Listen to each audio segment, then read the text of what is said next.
To discuss, former advisor to Benjamin Netanyahu and co-host of the Israel Diplomatic Podcast, Ruthie Blum, along with former FBI investigator and international security expert Bill Daley, an economist, attorney, former naval intelligence officer and overseer at Stanford's Hoover Institute. John Jordan is back with us here on set. Bill, I actually want to start with you on this one as a former FBI investigator here.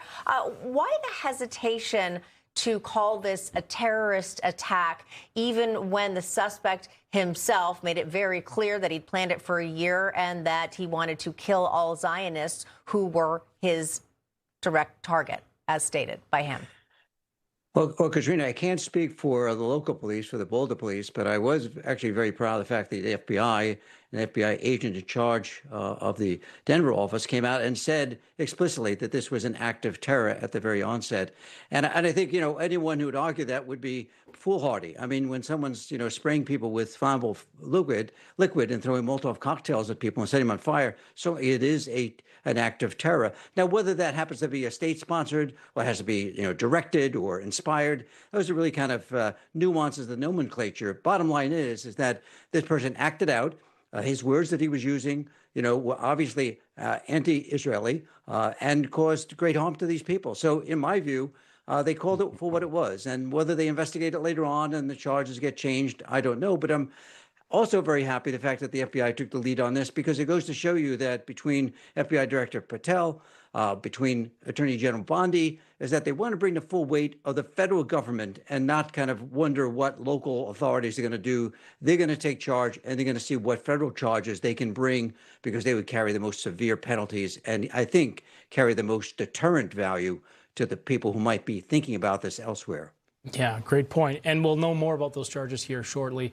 But Ruthie, I mean, we have seen a lot of these rallies to get the hostages back. And these people were doing this weekly, if not more than that. But should these groups not maybe have more security?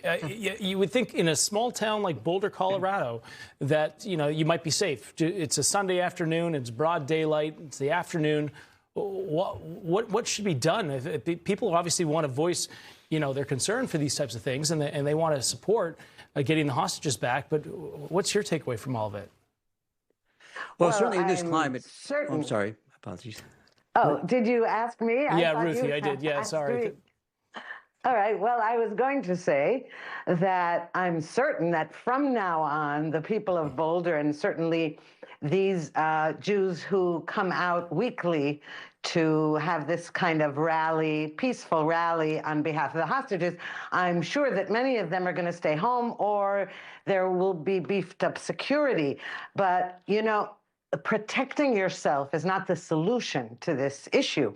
And I think that the residents of Boulder were shocked, because Boulder is a very woke place, and I'm sure that the Jews there marching are very liberal, very open-minded, and they were probably shocked that it happened to them.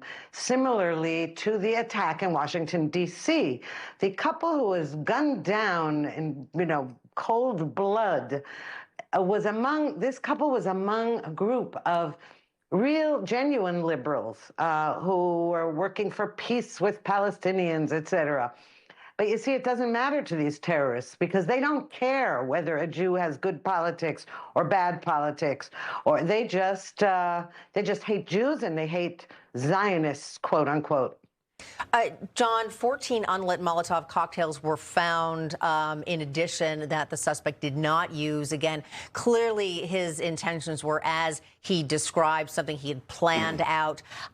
But again, how do we make these types of things stop? I mean, I know that's a tough question to answer, but it seems like it happens too often. As John mentioned, security. And as Ruthie mentioned, well, hang on. We don't want people to stay home and be afraid to pursue their First Amendment rights. Well, as a lawyer, having fabricated that many weapons clearly tells you this man had intended a mass casualty event. What's missing on the left, what's absolutely deafening, is the distinction between Hamas and the Palestinian people. Yes, all of us have sympathy for the Palestinian people, but not once on the left do you hear condemnation of Hamas, and they should be condemning it. Beginning with, obviously, October 7th, but did not get any coverage at all in the lamestream media. is that part of the Hamas proposal for the ceasefire was that the West cease aid distribution to Palestinian people. And the reason for that is because the Hamas is starting to lose control in Gaza, by the way, their actual brazen protests. And Hamas has historically used food supplies as a weapon as a means of controlling the population. But you don't hear syllable one on the left condemning Hamas and pointing out what they have done. Yeah. Very well said. Ruthie, Bill, we have to leave it there. John, Jordan, you're here with us a little bit longer here in the show. We've got more coming up after the